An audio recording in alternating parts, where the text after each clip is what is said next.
Bapak Ibu, pada kesempatan pagi hari ini kita akan menyampaikan beberapa hal yang berkaitan dengan mati syahid.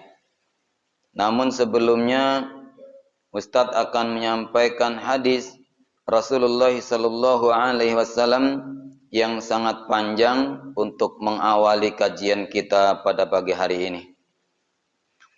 An Sulaiman bin Yasar, dari Sulaiman bin Yasar radhiyallahu anhu qala, dia berkata, tafarraqan nasu an Abi Hurairah radhiyallahu anhu, tatkala manusia berpisah atau manusia bubar dari kerumunannya kepada Abu Hurairah radhiyallahu anhu, faqala lahu natil ahli Sam, lalu ada seseorang yang tinggal bernama Natil dari kampung Sam. Ayyuhassih, beliau bertanya, wahai tuan, hadisna hadisan sami'tahu min Rasulillahi sallallahu alaihi wasallam. Sampaikanlah kepada kami sebuah hadis yang engkau dengar secara langsung dari Rasulullah sallallahu alaihi wasallam. Qala, lalu Abu Hurairah radhiyallahu anhu menjawab, na'am, iya. Sami'tu Rasulullah sallallahu alaihi wasallam yaqulu, aku mendengar Rasulullah sallallahu alaihi wasallam, beliau telah bersabda, inna awwalan nasi yuqda yaumal qiyamati alaih rajulun ustushhida. Sesungguhnya manusia yang pertama sekali diadili pada hari kiamat oleh Allah adalah laki-laki yang mati syahid. Fa'utiya bih, lalu laki-laki yang mati syahid itu didatangkan. Fa'arafahu ni'amahu fa'arafaha, lalu Allah subhanahu wa ta'ala memperlihatkan seluruh nikmat-nikmat yang pernah diberikan kepadanya, lalu ia pun mengenalinya. Qala, Allah subhanahu wa ta'ala berfirman kepada orang yang mati syahid ini, fama amilta fiha, apa yang telah engkau lakukan dengan nikmatku yang telah aku berikan kepadamu itu? Qala, orang ini menjawab, qataltu fika, aku gunakan untuk berperang, berjihad karena engkau. Hatta stushhidtu, sampai aku mati syahid. Qala, Allah subhanahu wa ta'ala berfirman, kadzabta, engkau telah bohong. Walakinnaka qatalta, bukankah engkau berperang itu li ayyuqala jari', supaya dikatakan oleh orang-orang sebagai sang pendekar? Faqad qila, maka sungguh itulah yang telah dikatakan oleh orang-orang, engkau sang pahlawan atau sang pendekar. Thumma umira bih, kemudian diperintahkan malaikat kepadanya, fasuhiba ala wajhih, untuk menyeret orang itu dalam kondisi tertelungkup di atas wajahnya, hatta ulqiya finnar, sampai orang itu dilemparkan ke dalam neraka. Wa rajulun ta'allamal ilma, orang yang diadili yang kedua adalah orang-orang yang rajin menuntut ilmu. Wa 'allamahu, kemudian dia sampai menjadi sang pengajar ilmu.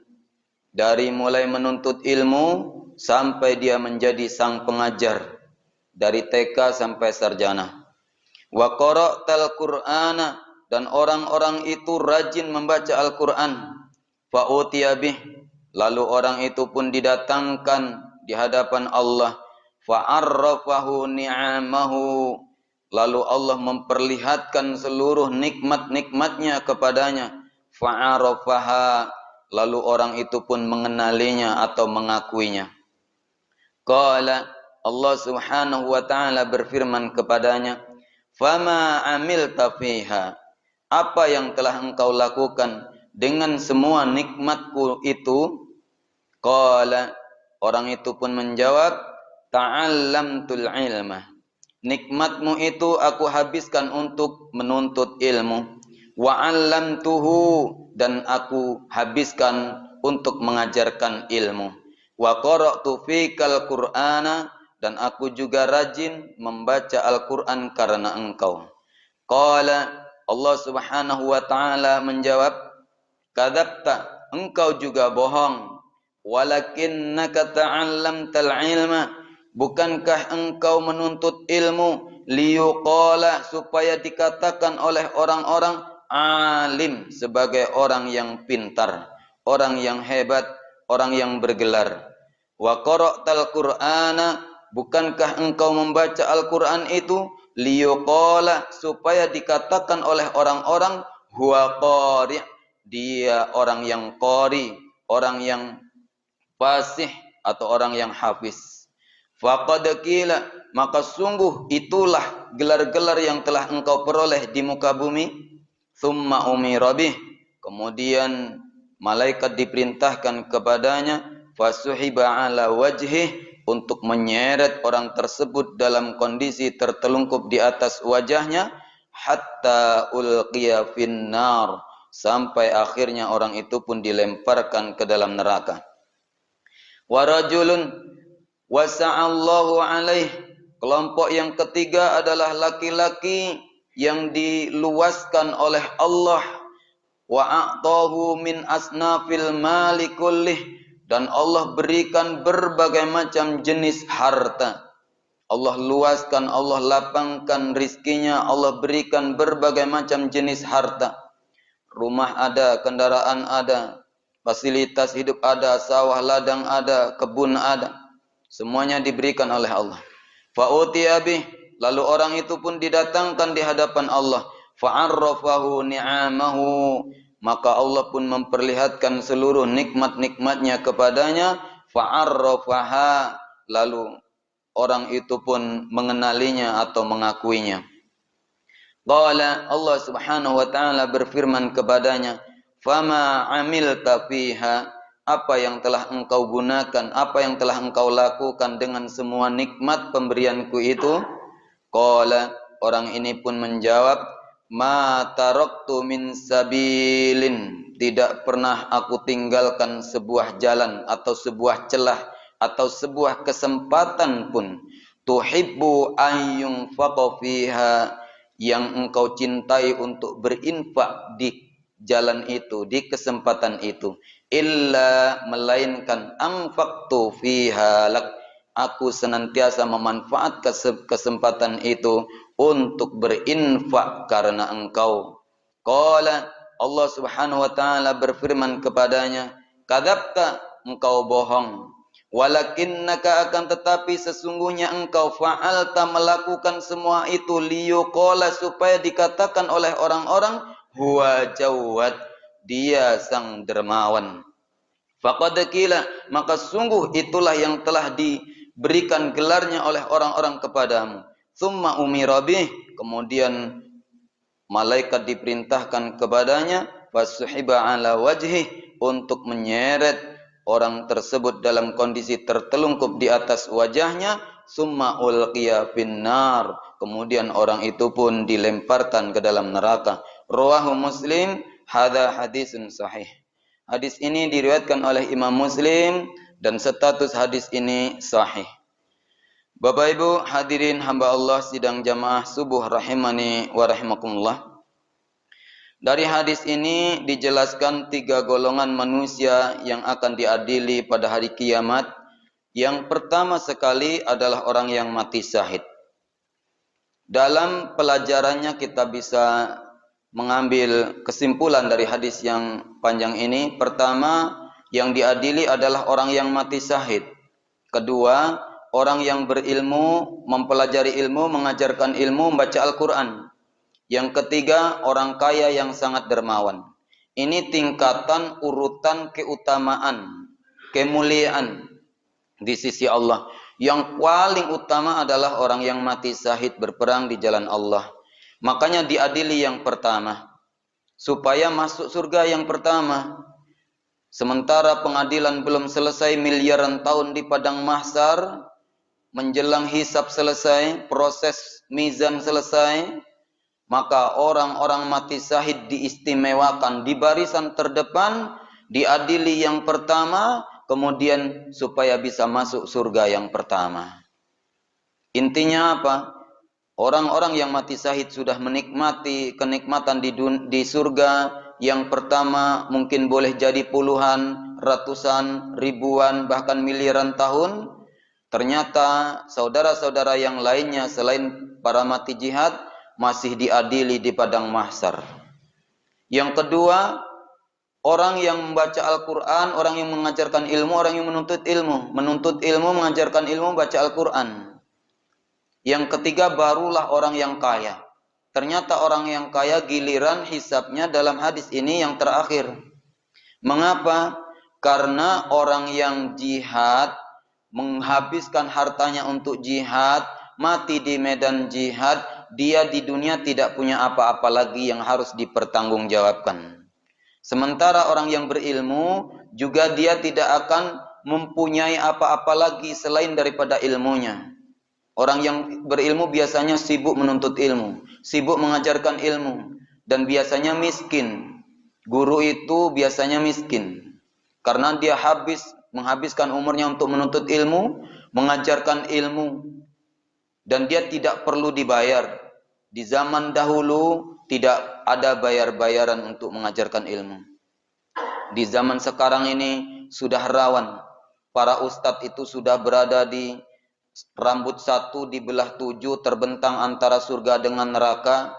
Kemudian di bawahnya ada jahanam. Dia mudah tergelincir.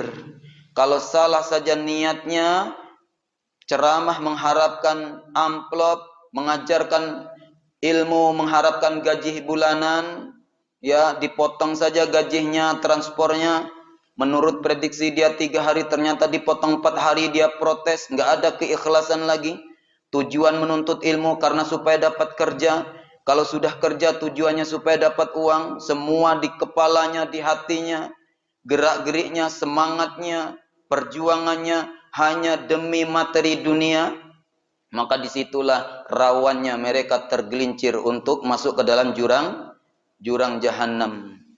Nah, termasuk para mujahid yang meninggal mati syahid ini, orang yang baca Al-Quran, mengajarkan ilmu, menuntut ilmu ini, orang yang dermawan ini, mereka tujuannya bukan karena Allah, tetapi karena supaya dikatakan orang begini, ini ria. Ditukarnya semua agamanya dengan dunia. Ini yang perlu dipahami dari hadis ini. Adapun urutan orang syahid, itu merupakan urutan yang paling mulia. Kemudian orang yang berilmu, urutan yang paling mulia. Orang yang kaya, mengapa terakhir? Karena orang yang kaya biasanya akan ditanya tentang 2 hal. Ya, kalau orang berilmu ditanya tentang 1 hal. Bukankah dalam hadis At-Tirmidzi telah kita sampaikan dulu, la tazulu qadama 'abdin yaumal qiyamati hatta yus'al an arba'. Tidak akan bergeser telapak kaki setiap hamba pada hari kiamat di hadapan Allah sampai dia menuntaskan 4 pertanyaan. An umri fi ma'afnah. Pertanyaan pertama, umurmu dihabiskan di mana? Hanya itu yang ditanya, umurmu dihabiskannya di mana? Untuk mengerjakan apa? Di masjid, di pasar, di meja judi, udah kita sampaikan dulu. Habisnya di mana? Maka semakin lama di masjid ini, habisnya umur kita ditimbang semakin berat pahala kita. Pertanyaan di akhirat besok semakin ringan. Kemudian wa'an ilmi fima fa'al. Ilmu juga 1 pertanyaannya. Tentang ilmumu, sudahkah engkau amalkan? Ilmu apa yang dipelajari, sudahkah diamalkan? Tetapi bagian yang ketiga, pertanyaan yang ketiga itu tentang harta. Wa'an malihi min ainak tasabahu wa fima anfaqahu. Dan tentang hartamu, dari mana sumber pendapatannya? Dari yang halal, dari yang subhat, dari yang haram, dari mencuri, dari menodong, dari menipu, dari mengurangi timbangan, dari curang, ya. Semua itu akan ditanya. Atau dari yang halal, dari kerja keras. Semua akan ditanya min aina iktasabahu wa fima anfaqahu. Pertanyaan yang kedua tentang harta, dan untuk apa digunakan, dihabiskannya? Dari yang halal ke yang haram, atau dari yang halal ke yang halal, atau bahkan dari yang haram ke yang haram. La taqbalu sholatum bi ghairi tuhur wala shadaqatin min ghulul.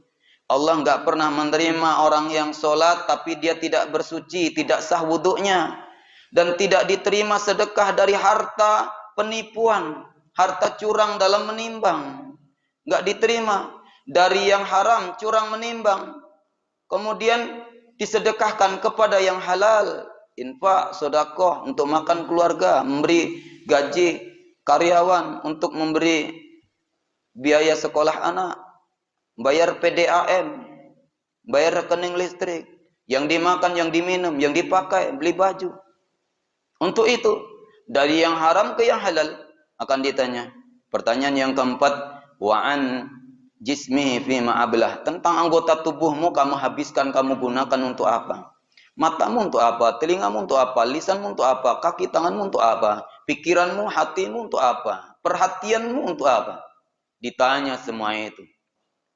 Makanya wala taqfu ma laisa laka bihi ilm. Inna sam'a wal basara wal fuada kullu ulaika kana anhu mas'ula. Dalam surat Al-Isra ayat 36 itu. Jangan ikut-ikutan beribadah tanpa ilmu. Sesungguhnya pendengaranmu, inna sam'a wal basara, penglihatanmu, sumber ilmu. Pendengaranmu untuk mendengarkan ilmu. Wal basara, penglihatanmu untuk mempelajari ilmu. Wal fuada, dan hatimu untuk merekam ilmu, menyimpan ilmu, mempelajari ilmu. Kullu ulaika kana anhu mas'ula. Semua itu kelak akan ditanya oleh Allah. Untuk apa dia digunakan? Oleh karena itu Bapak Ibu, mengasalah harta dua kali. Sehingganya orang yang kaya pengadilannya terakhir. Setelah habis para mujahid atau para orang yang mati syahid. Setelah habis orang yang berilmu, para guru, orang yang rajin baca Al-Quran, barulah orang-orang kaya diadili. Itu boleh jadi batasan durasi waktunya miliaran tahun. Orang sudah nikmati kenikmatan surga miliaran tahun, dia masih berdiri di padang mahsyar mempertanggungjawabkan hartanya. Ibarat orang-orang yang berada di mall. Di mall itu semakin sedikit belanjanya, semakin cepat berdiri di kasirnya. Tapi semakin banyak di keranjangnya, maka semakin lama berdiri prosesnya di kasirnya. Ada saja barang ilegal yang tidak terdeteksi sama kasir, masuk ke dalam saku, lewat di pintu gerbang masuk keluar itu akan hidup alarm. Tet, bermasalah lagi, balik lagi ke belakang, tangkap sama sapam. Begitulah proses hidup ini. Semakin banyak harta yang kita bawa, semakin banyak harta yang kita kumpulkan, semakin banyak harta di dunia, maka prosesnya akan semakin susah. Makanya orang kaya dengan orang miskin besok perbedaannya 500 tahun masa hisabnya. 500 tahun orang miskin sudah masuk surga, dia masih berdiri di padang mahsyar. Bagaimana supaya orang kaya ini menjadi wa abdulul manazil? Kan telah kita sampaikan, innamad dunya li arba'atin nafar. Dunia ini diisi oleh 4 golongan manusia. Yang pertama, wa abdun razaqallahu malan wa ilman. Yang golongan pertama adalah golongan orang-orang yang diberikan banyak harta, tapi diberikan ilmu. Diberikan ilmu. Sudah kita jelaskan, dunia diisi oleh 4 orang. Itulah kelompoknya Nabi Sulaiman. Dia kaya raya tapi berilmu.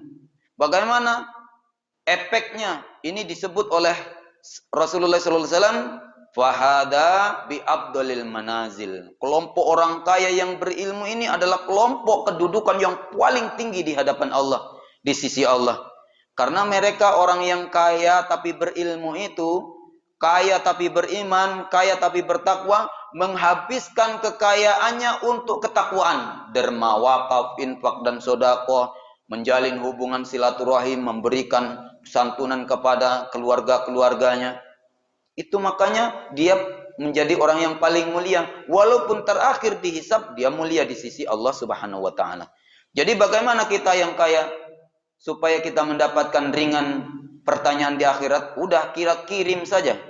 Kita kirim uang kita, kekayaan kita, kita bawa pulang. Rumah bisa dibawa mati, mobil bisa dibawa mati, jam bisa dibawa mati, emas, perak, intan, berlian bisa dibawa mati, pakaian bisa dibawa mati. Semua yang kekayaan yang ada di dunia ini bisa kita bawa mati. Bagaimana caranya? Ketika kita jadikan semua itu fasilitas untuk beribadah kepada Allah Subhanahu wa taala, pada hakikatnya kita telah membawanya mati. Uang kita sedekahkan itu uang kita yang sebenarnya. Sedekah atas nama kita itu uang kita yang sebenarnya. Adapun yang kita makan, itu rizki kita yang sementara. Nikmatnya sudah habis, yang tinggal hanya pertanggungjawaban di sisi Allah. Tidaklah sesuap nasi pun yang kita makan, itu memang sudah menjadi rizki kita.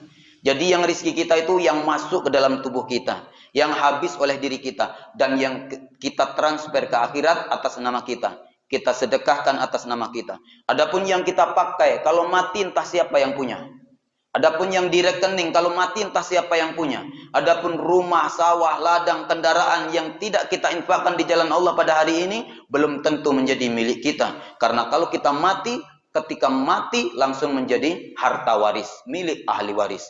Disedekahkan pun sama ahli waris, itu bukan lagi sedekah kita, tapi sedekah dia. Karena sedekah di waktu hidup. Oleh karena itu, supaya kita ringan hadapan Allah Subhanahu wa taala mempertanggungjawabkan harta dan menjadi orang yang diadili yang terakhir, maka kita transferlah seluruh harta kita bawa mati dengan cara kita jadikan fasilitas untuk mendekatkan diri kepada Allah Subhanahu wa taala. Pakailah sandal yang bagus ke masjid. Manfaatkan tuh besi yang telah disedekahkan oleh orang. Kalau nggak dimanfaatkan, nggak diletakkan sandal ibu di tempat besi itu, rak-rak itu yang disediakan oleh pengurus yang menjadi donaturnya, tentu rugi dia. Nggak dapat pahala. Kasihan kan? Berikanlah pahala kepada saudara kita yang telah infak besi itu untuk tempat sandal. Letakkan di situ. Itu pun sudah fasilitas yang diberikan pengurus, itu bagus. Letakkan di situ. Hujan nggak masalah. Yang penting kita niat memberikan dia pahala. Ya. Lapik nih, kalau nggak kita bersihkan gimana orang mau sholat nanti bergunjing segala macamnya, gimana ini? Jadi semua itu kalau bersih senang orang kan, nikmat orang yang punya lapik dapat pahala, yang membersihkan dapat pahala, pengurus dapat pahala seluruh warga yang datang. Makanya pengurus itu bagaimana meramaikan masjid, bagaimana menghidupkan masjid, bukan sisi dari bangunannya saja, tapi dari sisi jamaahnya, dari sisi kualitas ilmunya, dari sisi kualitas amalnya, dari sisi kualitas kebaikan akhlak jamaahnya. Bagaimana memikirkan itu semuanya? Buat program-program di dalam masjid ini, berbagai macam program supaya jamaah senang, nikmat, nyaman, damai, rindu, cinta, lebih utama masjid daripada rumahnya. Bagaimana caranya? Itu harus berpikir, itu jihadnya pengurus di masa ini. Dan pahalanya mengalir kepada pengurus. Senanglah jadi pengurus. Jadi Bapak Ibu, ini semuanya manfaat fasilitas supaya harta kita ringan di hadapan Allah, kita transfer. Ini harta kita. Ini di hadapan Allah Subhanahu wa taala akan menjadi saksi. Nah, jadi dalam hadis yang 3 ini, orang yang diadili, orang yang terakhir adalah orang yang berharta. Kita sebutkan dulu. Hadis yang pertama kita uraikan sedikit. Kita sampai jam 6 kurang 5 insya Allah. Siap tidak siap? Jam 6 kurang 5 jam itu ya. Kita tutup. Kalau ada yang mau bertanya, nanti pertanyaannya setelah selesai kajian. Karena nanti memberatkan orang yang punya hajat. Karena biasanya bertanya itu lama. Kalau mau bertanya, setelah selesai kajian, silahkan bertanya, Ustadz akan menunggu. Di bawah, tidak di sini lagi, tidak dalam rekaman ya. Bapak Ibu, pertama adalah orang yang mati syahid. Umar ibnul Khattab radhiyallahu anhu, khalifatus tsani, khalifah yang kedua, senantiasa membaca doa begini. Kita bisa mengamalkannya ya. Kita bisa mengamalkannya. Karena hujahnya sahabat, ijtihadnya sahabat, apalagi khulafaur rasyidin, direkomendasikan oleh Nabi untuk diikuti. Wa alaikum bisunnati, untukmu berlaku sunnahku untuk diamalkan.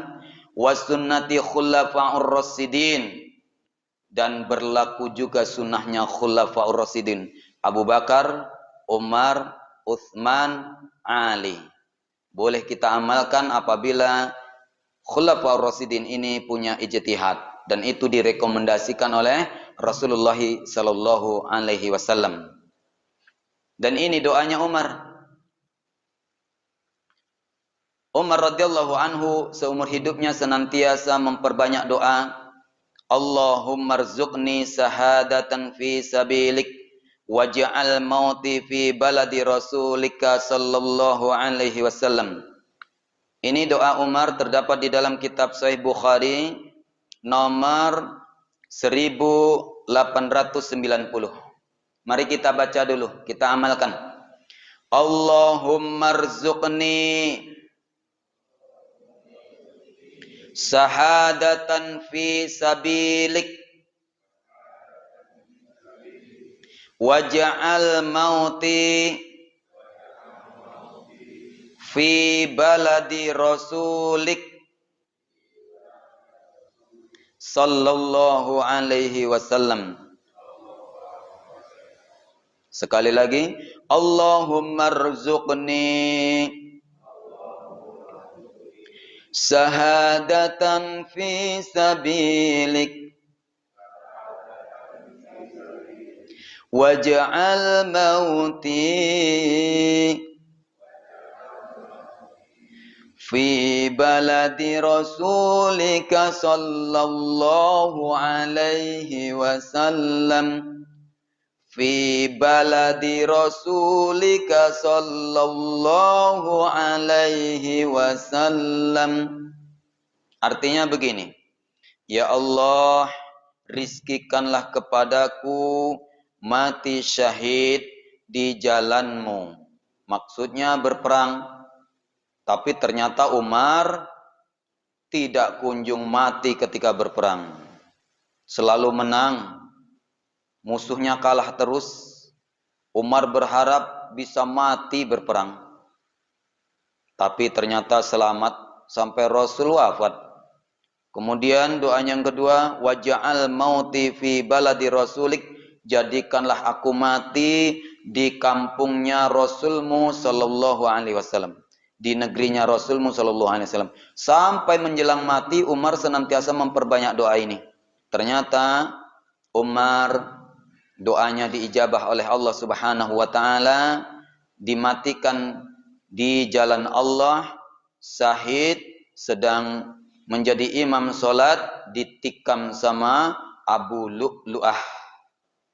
Jadi meninggal sedang menjadi imam di negerinya Rasulnya, yaitu sallallahu alaihi wasallam, di Masjid Nabawi. Jadi Bapak Ibu, dikabulkan doa Umar. Man sa'alallaha, siapapun yang berdoa meminta kepada Allah as-sahadah, dengan mati syahid, bisidqin, dengan jujur, dengan ikhlas, balaghahullahu manazilas suhada, maka Allah akan mentakdirkan dia, mengangkat dia, menyampaikan dia kedudukannya sebagai suhada, sebagai orang yang mati syahid. Wa in mata ala firasihi, walaupun dia mati di tempat tidurnya. Jadi kalau kita berdoa dengan ikhlas mohon mati syahid, Allah angkat derajat kita, takdirkan kita diberikan kedudukan sebagai suhada, orang yang mati syahid walaupun mati di atas tempat tidurnya. Kalau begitu, apa saja yang menjadi perkara dan tanda-tanda mati syahid? Bapak Ibu, syahid itu ada 3. Syahid fid dunya, yang kedua syahid fil akhirah, yang ketiga syahid fid dunya wal akhirah. Syahid fid dunya ini artinya orang yang syahid di dunia. Kalau dia kafir lalu dia mati, matinya terkena sebab syahid, ada beberapa sebab syahid nanti kita jelaskan, maka dia disebut syahid dunia. Di akhirat tidak masuk surga. Kalau dia beriman, dia beragama Islam, dia taat beribadah, lalu dia mati disebabkan oleh sebab-sebab syahid atau ciri-ciri syahid yang akan kita jelaskan, maka dia syahid fil akhirah.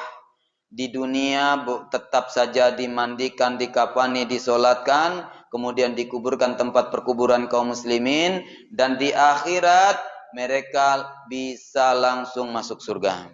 Syahid fil akhirah. Yang ketiga, syahid fid dunya wal akhirah. Syahid fid dunya wal akhirah ini orang yang berjihad di jalan Allah lalu mati dia, maka dia syahid fid dunya wal akhirah.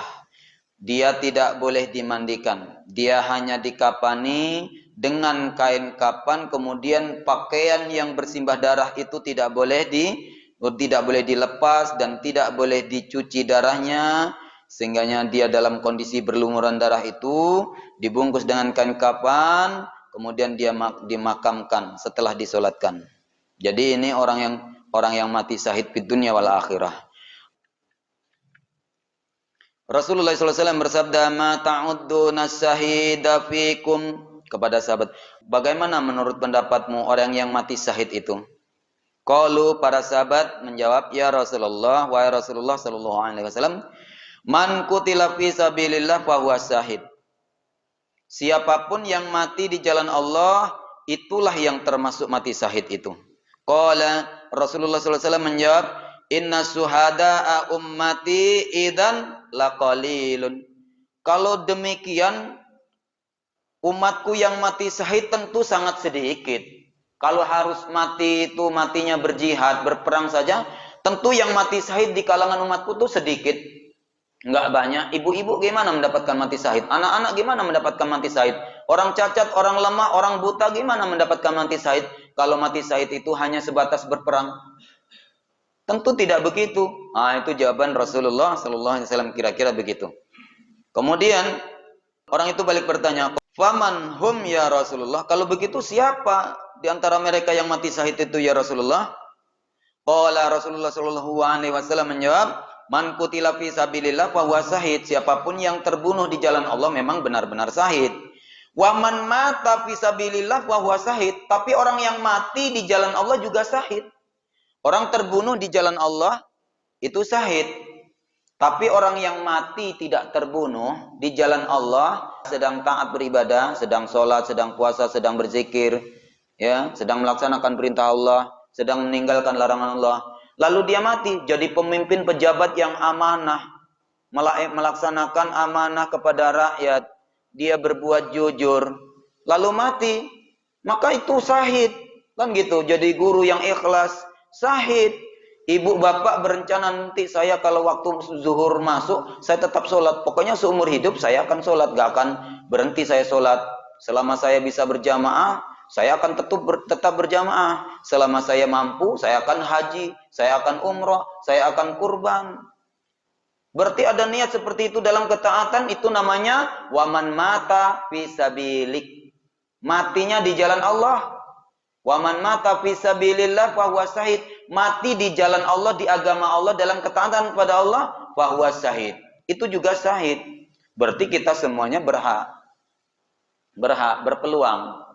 Kemudian Rasulullah SAW menyebutkan hadis yang berikutnya, waman mata fil batni fahuwa syahid. Siapapun yang mati terkena penyakit perut, dia syahid. Wal mat'un fahuwa syahid. Siapapun yang mati terkena penyakit taun, kolera, wabah, sampar, atau penyakit COVID, virus yang menyebar, maka dia syahid. Wal ghariqu, dan orang yang mati tenggelam, dia syahid. Wa sahibul hadmi, dan orang yang tertimpa benda keras atau reruntuhan ketika gempa, maka dia syahid. Jadi semua itu syahid. Kemudian Rasulullah Shallallahu Alaihi Wasallam bersabda di dalam hadis yang riwayat Ahmad, wal mar'atu yaqtuluha waladuha jam'a, dan adapun wanita yang memperjuangkan keselamatan anaknya ketika melahirkan, maka dia syahid. Kemudian orang yang mempertahankan hartanya, dia syahid. Man qutila duna malihi fahuwa syahid. Siapapun yang mati mempertahankan hartanya, maka dia syahid. Wa man qutila duna dini fahuwa syahid. Siapapun yang mati karena mempertahankan agamanya, maka dia syahid. Wa man qutila duna damihi fahuwa syahid. Siapapun yang mati karena mempertahankan kehormatannya, diperkosa, dia mau diperkosa kehormatannya atau mau dibunuh darahnya, dia syahid. Wa man qutila duna ahli fahuwa syahid. Siapapun yang mati mempertahankan keluarganya, dia syahid. Subhanakallahumma wa bihamdik asyhadu an la ilaha illa anta astaghfiruka wa atubu ilaik. Assalamualaikum warahmatullahi wabarakatuh.